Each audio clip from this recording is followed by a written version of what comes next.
Good morning, students.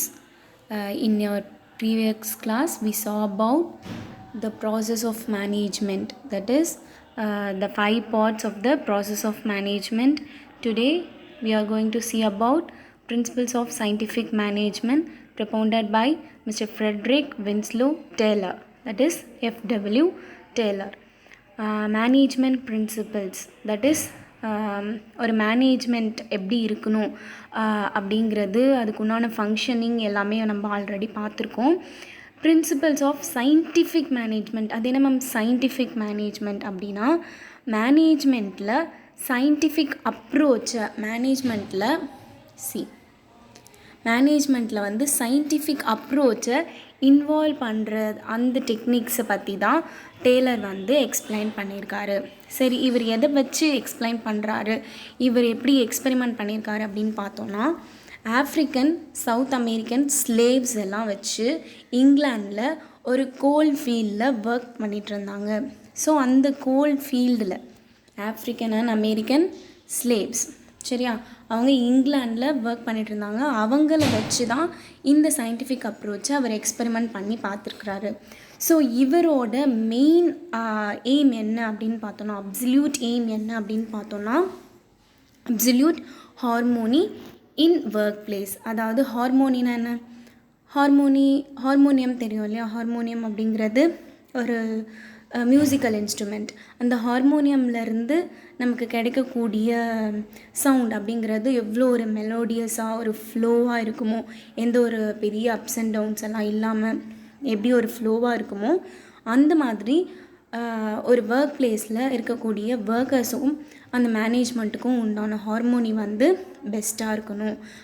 அந்த மாதிரி அதை அட்டைன் பண்ணுறது மூலயமா ஓவரால் ப்ரொடக்டிவிட்டியை வந்து அட்டைன் பண்ண முடியும் அப்படின்னு சொல்கிறது தான் டேலரோட பிரின்சிபலாக இருக்குது. சரிங்களா?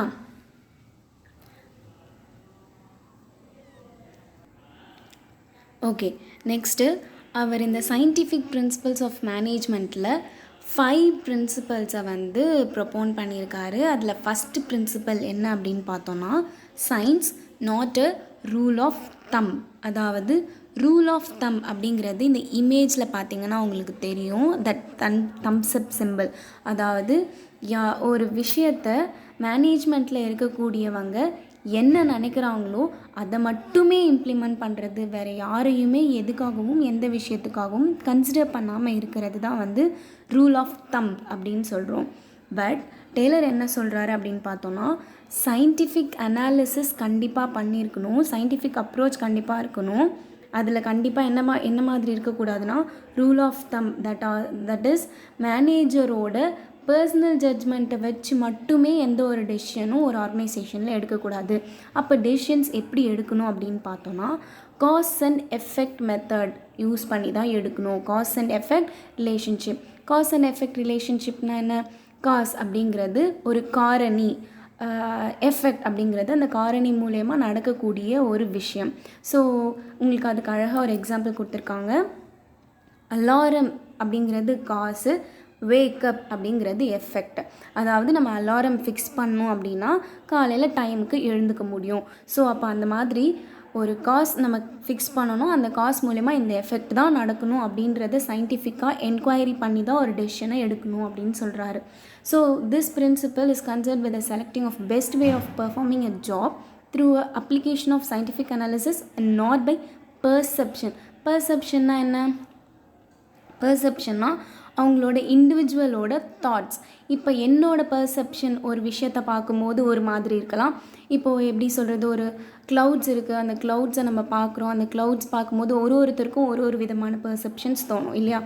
அந்த மாதிரி இருக்கக்கூடாது, ஹிட் அண்ட் ட்ரையல் மெத்தடில் இருக்கக்கூடாது அப்படின்னு சொல்கிறாங்க. அதாவது என்ன, சும்மா தோராயமாக ஒரு கல் எடுத்து எரிஞ்சோம், ஒரு மாங்காய் விழுந்துச்சு, அந்த மாதிரியெல்லாம் இருக்கக்கூடாது. அது கண்டிப்பாக பிளான் பண்ணி கரெக்டாக சயின்டிஃபிக் அனாலிசிஸை அப்ளிகபிள் பண்ணி தான் ஒரு டெசிஷனை எடுக்கணும் ஆர்கனைசேஷனில் அப்படின்னு சொல்கிறாரு. இதுதான் science not a rule of thumb. இது first principle. Next, harmony not discord. Discord அப்படின்னா என்னென்னா ஒரு பெரிய டிஸ்ட்ராக்ஷன்ஸ் இருக்கிறது. ஹார்மோனி அப்படிங்கிறது ஒரு ஸ்மூத் ஃப்ளோ ஆஃப் ரிலேஷன்ஷிப் இருக்கிறது. ஸோ ஒரு கம்ப்ளீட் ஹார்மோனி இருக்கணும். யாருக்குன்னு பார்த்தோன்னா ஒர்க்கர்ஸ்க்கும் மேனேஜ்மெண்ட்டுக்கும் ஒரு கம்ப்ளீட் ஹார்மோனி இருக்கணும். ஸோ ஒர்க்கர்ஸும் மேனேஜ்மெண்ட்டும் ஒருத்தர் கரெக்டாக ரியலைஸ் பண்ணியிருக்கணும், அவங்களோட இம்பார்ட்டன்ஸை ரியலைஸ் பண்ணியிருக்கணும். எக்ஸாம்பிளுக்கு ஜாப்பனீஸ் கம்பெனிஸை பற்றி கொடுத்துருக்காங்க. ஜாப்பனீஸ் கம்பெனிஸில் யூஷுவலாக ஒர்க்கர்ஸ் என்ன பண்ணுவாங்களாம், ஸ்ட்ரைக் பண்ணவே மாட்டாங்களாம். அவங்களோட கோரிக்கைகள் எதையாவது முன்வைக்கணும், ஸ்ட்ரைக் பண்ணணும் அப்படின்னு நினச்சாங்கன்னா நம்ம ஊரில் நடக்கிற மாதிரி ஸ்ட்ரைக்கெல்லாம் பண்ண மாட்டாங்க. அவங்க ஜஸ்ட் என்ன மட்டும் பண்ணுவாங்களான்னா பிளாக் பேட்ச் ஒன்றுத்தை மட்டும் வேர் பண்ணிக்கிட்டு அவங்க நார்மலாக ஒர்க் பண்ணுறத விட மோர் தென் நார்மல் ஹவர்ஸை விட அதிகமாக ஒர்க் பண்ணுவாங்களாம். ஸோ அப்போ மேனேஜ்மெண்ட் அவங்களோட இம்பார்ட்டன்ஸை பற்றி புரிஞ்சுக்கிட்டு அவங்களோட டிமாண்ட்ஸை அவங்களே என்ன பண்ணிடுவாங்களாம், ஃபுல்ஃபில் பண்ணிடுவாங்களாம். ஸோ அப்போது மேனேஜ்மெண்ட் ஒர்க்கர்ஸோட இம்பார்ட்டன்ஸையும் தெரிஞ்சுருக்கணும், ஒர்க்கர்ஸ்க்கும் கம்பெனியோட இம்பார்ட்டன்ஸ் பற்றியும் தெரிஞ்சிருக்கணும். So this is the harmony not discord principle. Next one mental revolution. Mental revolution அப்படிங்கிறது என்னென்னா, நமக்கு ஆல்ரெடி நம்ம 11th பார்த்துருப்போம். ரைட், மென்டல் ரெவல்யூஷன் அப்படிங்கிறது மென்டலி ஒர்க்கர்ஸ்க்கு நம்ம ஒரு மைண்ட் செட்டை க்ரியேட் பண்ணுறது. எப்படி இருக்கணும்னு பார்த்தோன்னா, ஆர்கனைசேஷனில் நம்ம நல்லா ஒர்க் பண்ணாலும் நல்லா ஒர்க் பண்ணலனாலும் நமக்கு சேல்ரி கொடுப்பாங்க. அந்த மாதிரியான விஷயங்கள் இருக்கக்கூடாது. மேனேஜ்மெண்ட்டில் எப்படி இருக்கணும்னு பார்த்தோன்னா, அவங்களோட இம்பார்ட்டன்ஸ், அதாவது ஆர்கனைசேஷனோட பார்ட், அதை அவங்களுக்கு கண்டிப்பாக உணர்த்தி இருக்கணும். அதை எப்படி உணர்த்த முடியும் அப்படின்னு பார்த்தோன்னா, கம்பெனி மேக்ஸ் ப்ராஃபிட்டை என்ன பண்ணணும் அப்படின்னு பார்த்தோன்னா, அந்த ப்ராஃபிட்டை ஷேர் பண்ணியிருக்கணும். யாருக்கு ஷேர் பண்ணியிருக்கணும், ஒர்க்கர்ஸ்க்கு ஷேர் பண்ணியிருக்கணும். எப்படி மேம் ஒர்க்கர்ஸ்க்கு போய் ஒரு ப்ராஃபிட், ஆர்கனைசேஷனோட ப்ராஃபிட்டை ஷேர் பண்ணி கொடுப்பாங்க அப்படின்னு பார்த்தோன்னா, நாட் அ ப்ராஃபிட் ஷேர். அவங்க என்ன சொல்லியிருப்பாங்க அப்படின்னு பார்த்தோன்னா, ஒரு வருஷத்தோட ப்ராஃபிட்டில் இருந்தும் இத்தனை பர்சன்டேஜ் ஒர்க்கர்ஸ்க்கு நாங்கள் போனஸாக கொடுப்போம். அப்படி அந்த மாதிரியான ஸ்கீம்ஸ் ஏதாவது இன்ட்ரடியூஸ் பண்ணியிருந்தோன்னா, அப்போ மேனேஜ்மெண்ட்டில் இருக்கக்கூடிய பீப்புள்ஸ்னுடைய அந்த எஃபர்ட் வந்து கண்டிப்பாக ஹெவியாக இருக்கும். ஸோ ஒர்க்கர்ஸ் என்ன பண்ணுவாங்க, நம்ம நிறைய ஒர்க் பண்ணோம், நிறைய ப்ராஃபிட் கிடைச்சிச்சு மேனேஜ்மெண்ட்டுக்குனா நமக்கு கண்டிப்பாக என்ன பண்ணுவாங்க, அதிகமான அமௌண்ட் கொடுப்பாங்க. அப்படிங்கிறதுனால இன்னும் நல்லா ஒர்க் பண்ணுவாங்க. So this is mental revolution. Next one வந்து கோஆப்ரேஷன் நாட் இண்டிவிஜுவலிசம். இண்டிவிஜுவலிசம் இருக்கக்கூடாது. அதாவது ஒருத்தரும் தனித்தனியாக செயல்படக்கூடாது, எல்லோரும் சேர்ந்து தான் செயல்படணும் ஒரு ஆர்கனைசேஷனில். ஸோ அப்போது டெசிஷன் மேக்கிங் ப்ராசஸில் யாரையும் இன்வால்வ் பண்ணிக்கணும்னு பார்த்தோன்னா, ஒர்க்கர்ஸையும் இன்வால்வ் பண்ணணும் மேனேஜ்மெண்ட். எல்லா டெசிஷன் மேக்கிங்லேயும் அவங்கள இன்வால்வ் பண்ணணும்னு அவசியம் இல்லை.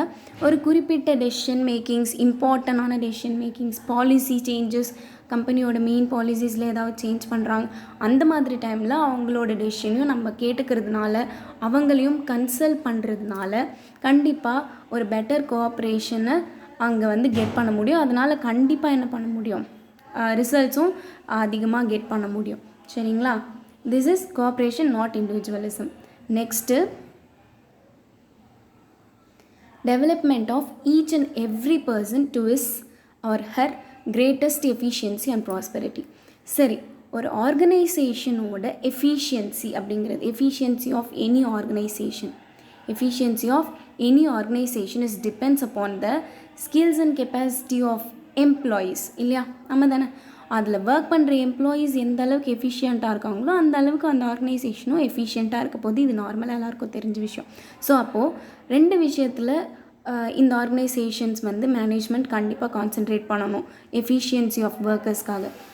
என்ன அப்படின்னு பார்த்தோம்னா, ப்ராசஸ் ஆஃப் செலெக்ஷன் நடக்கும்போதே நல்ல எஃபிஷியன்ட் எம்ப்ளாயீஸாக பார்த்து செலக்ட் பண்ணணும் ஒன்று.